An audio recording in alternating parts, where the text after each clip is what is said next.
Hi, everyone, and welcome to our webinar. My name is Marissa Marks, and I'm the Marketing Manager here at Trace Security. If you have any questions throughout the presentation, feel free to drop them in the chat, and we'll answer as many as we can at the end during Q&A. We will be sending out the slides and recording to all attendees next week. To get us started, I want to introduce Trace Security and give you some background on our expertise in information security. With over 22 years in business, Trace Security continues to be a leading provider of cybersecurity and compliance solutions. Our company was founded on February 18, 2004, as one of the first technology companies to incubate in the Louisiana Technology Park. Our company's mission at its founding was simple: to help banks and credit unions protect their customer and member information and comply with GLBA, FFIEC, and NCUA requirements. Since then, Trace Security has served over 3,700 organizations across the U.S. We maintain a strategic alliance with America's credit unions, which positions us as their exclusive provider of cybersecurity and compliance services.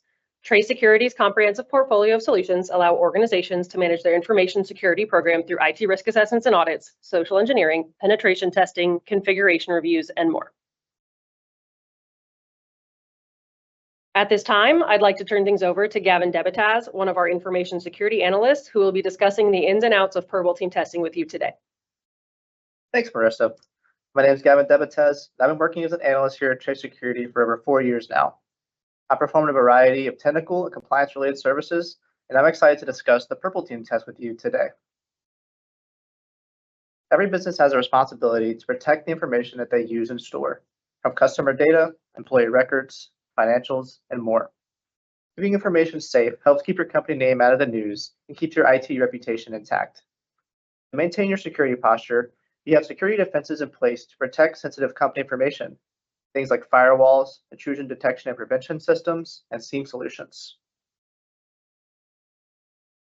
You've probably heard the term defense in depth when it comes to network security. Each layer helps protect you and alert you to different types of potentially malicious activity. To explain this, let's think of your network like an exclusive club. In your perimeter security layer, your network firewall sits at the door of your network, checking IDs to make sure that entry is allowed. Your IDS and IPS solutions sit on your network, acting like a security camera system, watching activity once people get through the door. The SIEM is like your security operations center, someone who's actually watching all those cameras, correlating them, and deciding when it's time to call the police. EDR solutions, short for endpoint detection and response, act like a bouncer, watching each individual inside, identifying and stopping suspicious activity. And your IAM, or Identity and Access Management, is the ID itself. It validates if the ID is real, whether it's been stolen, and whether the person holding it should have access to the VIP section. Imagine an attacker sent a phishing email to one of your employees on a Monday morning. The employee clicks the link and their credentials are captured. By Monday afternoon, the attacker is inside your network using valid credentials because your firewall sees nothing wrong and thinks the traffic looks legitimate. By Tuesday, they've already mapped out your internal network because your IDS IPS solutions were in detect-only mode and nobody was alerted. By Wednesday, they've reached your core banking system because workstation to workstation lateral movement was not restricted, and you find that on Thursday when a ransom note appears. So what is purple team testing? Purple team testing is one of the best ways to make sure that each layer of your security defense team is doing their jobs properly. Purple team testing gets its name from the collaborative testing efforts by the blue and red teams. The blue team is your internal IT staff or managed service provider. The red team is network testers, like our information security analyst. While testers poke and prod areas of your network, your IT team is watching network logs and traffic to confirm that the testing activities are being properly noticed by your solutions. We'll dig into more specifics about that here shortly. When working with clients, we often get asked how purple team testing differs from penetration testing. And while there are some similarities, there are several differences in the intent behind each kind of testing. Penetration testing is designed to answer one question: can an attacker get in, and how far can they go? Exploitability is the focus. We identify vulnerabilities in your network, and we attempt to actively exploit them to determine real-world risk. Pen testing is a one-sided simulation. You perform testing without collaboration from your internal staff, replicating the conditions of a real attack as closely as possible. Our techniques are covert by design. We're intending to go undetected and mimic how an actual attacker would operate to avoid triggering alerts. The results? a prioritized report of exploitable vulnerabilities with remediation recommendations ranked by risk and potential impact. Purple team testing answers a different but equally important question. If an attacker did try, would your defenses notice? This test is more detection focused. Rather than exploiting vulnerabilities, we validate whether your security solutions are configured to properly detect and respond to malicious activity. It's more collaborative by design. Your IT staff or MSP is engaged throughout the process, reviewing logs and alerts in real time as the testing occurs. This test is meant to be noticed. Techniques are specifically chosen to trigger your security controls, confirming whether alerting and blocking configurations are working as they're expected. The results for this are more actionable recommendations for improving your configuration, tuning, and monitoring of your existing security solutions. Think of penetration testing and purple team testing as two sides of the same coin. Your penetration test finds unlocked doors, and your purple team test confirms whether anyone would have noticed someone trying to open those doors. Stronger security programs will use both. Now that we know what purple team testing is designed to do, let's dig into some of the testing techniques that we use and how they help validate your IT investments. Today, we're going to go over the importance of having and testing your firewalls, IDS and IPS, SIEM solutions, and identity and access management. First up, we're going to talk about firewalls. As you can see here, there are two types that sit in different areas of your network, depending on what they're being used for. Let's quickly go over the differences between a network firewall and a host-based firewall. A network-based firewall is probably what you think about when you hear the word firewall. They sit on the exterior of your network and monitor all ingoing and outgoing traffic. A couple common examples of network firewalls: Fortinet, FortiGate, and Cisco Meraki. Host-based firewalls control network traffic on a single device, like a server or a workstation. A couple examples of host-based firewalls are Microsoft Defender or Palo Alto Cortex XDR. There are different testing techniques for firewalls that we use to test depending on which one is being tested. Our first example would apply to network firewalls. Your network firewall should be set up to restrict what information can leave and enter your network.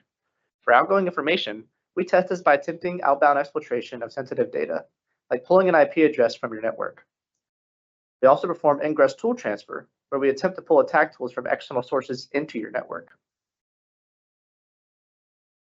And there are other testing techniques that we use specifically for host-based firewalls. We attempt to leverage misconfigured rules and unrestricted connections through lateral movement and unauthorized remote access attempts. During testing, if I'm able to compromise one machine, I'm going to check if I can pivot to any other machines through lateral movement.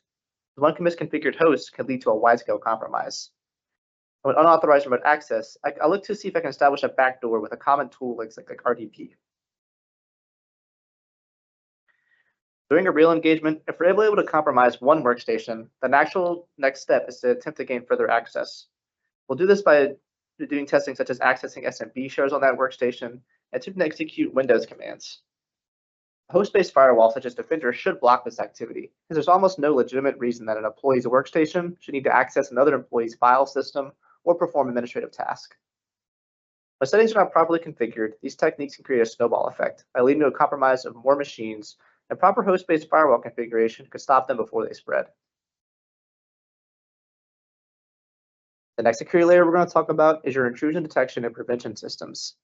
As you can see, IDS and IPS solutions sit between your firewall and your internal network, expecting traffic that's already been allowed in. IDS and IPS are almost always talked about together, but they do have different purposes. IDS detects and alerts, while IPS detects and blocks. Most organizations will buy an IPS, but they'll run it like an IDS because they have not configured it properly with proper blocking conditions. Both of these solutions look inside traffic, not just where it's going, but what it contains. There are a few different testing techniques that we use that target IDS and IPS solutions. First, we test signature-based detection by simulating known exploit attempts against a test host to confirm your IDS and IPS recognize the attack signature and responds appropriately. We also do network reconnaissance by running internal port scans and host discovery to test if unusual activities such as this inside your network would trigger an alert, not just traffic coming in from the outside. We'll also help you validate which mode you're using. You can help determine if your tools are blocking suspicious activity successfully or they're alerting you to them. As with any tool, it can only be as effective when it's properly set up and monitored by your staff. The first thing that we always do during a real engagement is map out your internal network by attempting to identify our targets. During a recent test, the port scanning that I was running was blocked early on by the organization's IPS because it was configured to identify that activity as suspicious. Catching and stopping this sort of activity early can give you a head start on identifying and stopping a real attack. Being able to bypass an IDS/IPS solution can give an attacker a lot more options in terms of what they can attempt and the reconnaissance they can conduct, since it's designed to identify and stop traffic happening inside of your network. Up next, we're going to talk about SIEM solutions. Your SIEM lives in the monitoring and response part of your network security. SIEM stands for Security Information and Event Management, which is a solution that aggregates logs from every tool in your environment and correlates them into actionable alerts. Your SIEM is only as good as its log sources, its tuning, and who is watching it. A common gap that we see is that critical log sources like DNS, workstation event logs, and VPN are almost missing entirely from your SIEM solution. Let's first talk about some of the testing techniques that we use against SIEM solutions. First, we'll do password spray attempts. Instead of many passwords against one account, we'll attempt one password with many accounts to try to stay under lockout thresholds. Probably configured SIEM should correlate these distributed failures into a single alert. Another testing technique is that we run suspicious processes. We'll run commands that a standard user would have no reason to run and test whether the SIEM would flag that behavior as anomalous, regardless of whether the commands themselves are actually malicious. Also, we'll perform additional reconnaissance and discovery alert detection. We'll simulate the mapping phase of the engagement that an attacker would run to test whether your SIEM recognizes the pattern rather than just individual events. And finally, this type of testing can help you identify your MSP's response time validation. So we document when the alert fires, and you'll be able to see when your security provider responds. A fast alert with a slow response leaves the same gap as a missed alert. The moment in real engagements that I see SIEM solutions shine the most is in identifying password spray attacks. Since these attacks are done in quick succession across multiple hosts, a properly configured SIEM solution should be able to correlate the failures around the network and alert the organization quickly. If this is not in place or configured properly, suspicious behavior like this might go unnoticed. An attacker would be able to form a spray on many hosts, if not all the relevant hosts on the network.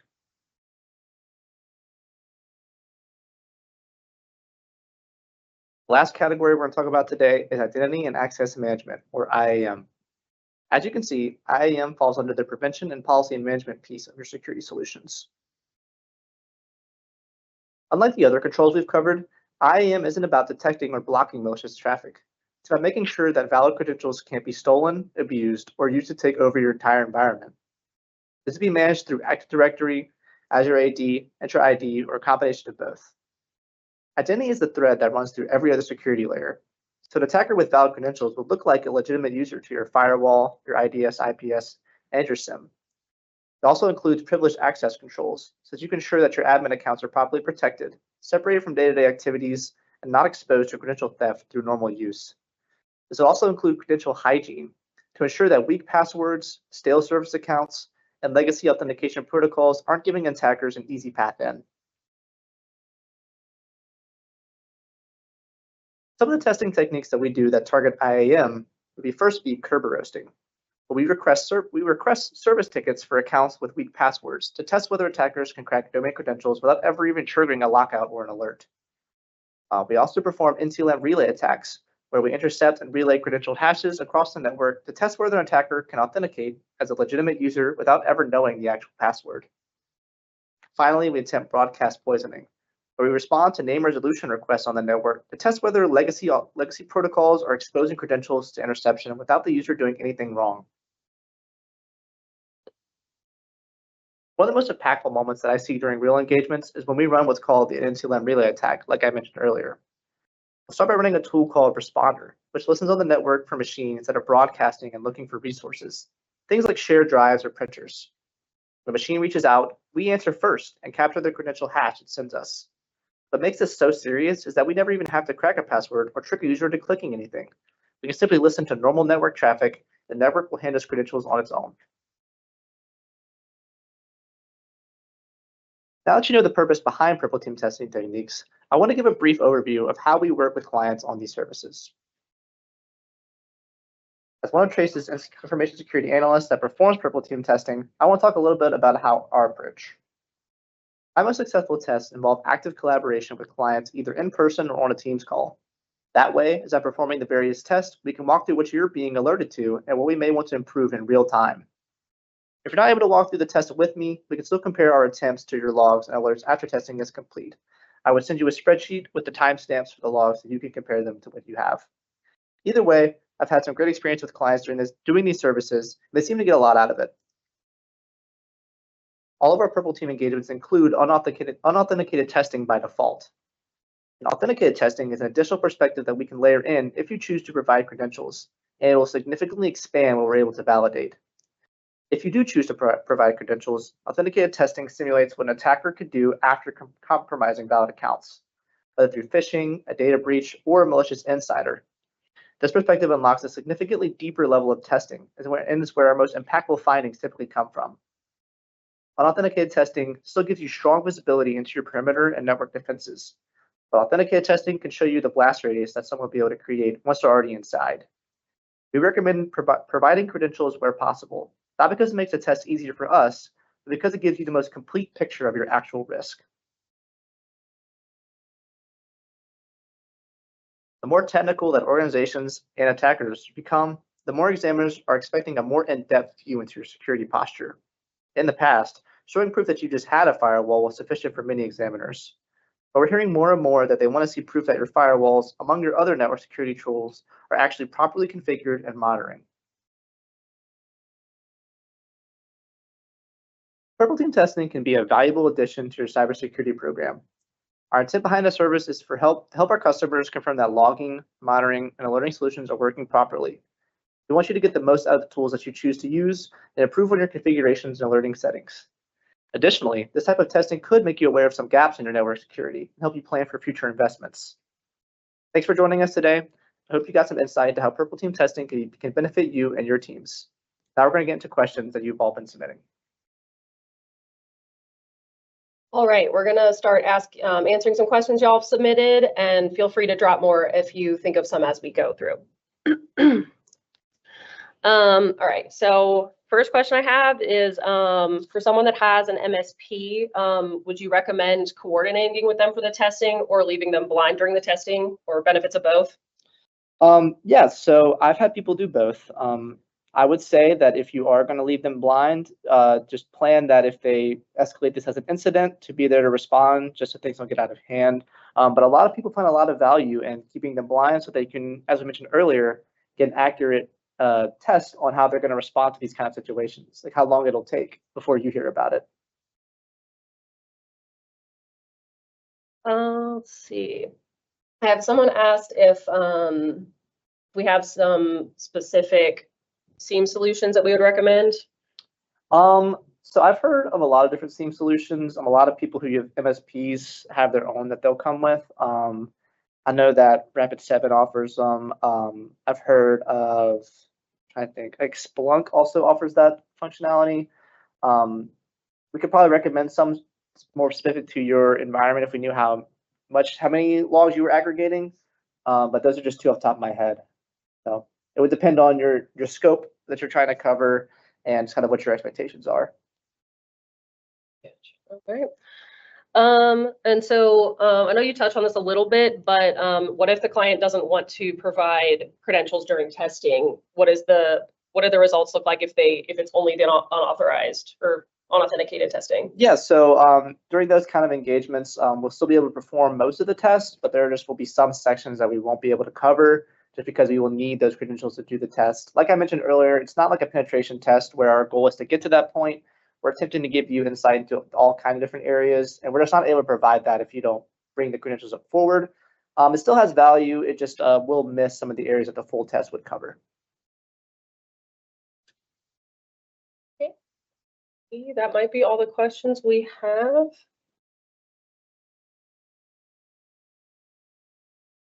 All right, I actually just got two questions if y'all want to hang out for a second. So I got one for clients that can't afford a SIEM solution. We have some alternatives to recommend that are more budget friendly. Yeah, so if you can't afford a formal SIEM solution, for one, I would look into. I think they are making them a little more accessible these days. I've heard of some like open source ones that are a little more affordable. But if that's not something you can manage, or you don't have the team to manage that, for one, you could outsource that. Or if you have someone who is actively watching those logs and looking for those alerts, that can sort of help act as a SIEM solution. It's kind of a hard one to address, because I do feel like a SIEM solution has its kind of individual value, and it would really take a dedicated person watching those logs to be able to kind of offer that same functionality. But I would say look into some more affordable options. I do think there are some more accessible options that you could consider. And then someone asked if do we offer services for configuring these systems rather than just the testing piece of it? Yes, so we do actually. We offer firewall configuration reviews.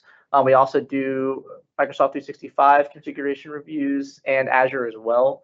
So we can help you make sure you have the proper IAM controls in place, firewall controls in place for these kind of engagements. And those engagements are specific to the brand you have. Like we will go and look at the firewall system hardening guidelines for the specific brand that you have on top of the general controls that should be deployed all over the place.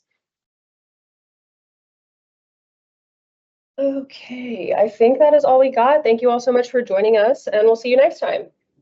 Thank you.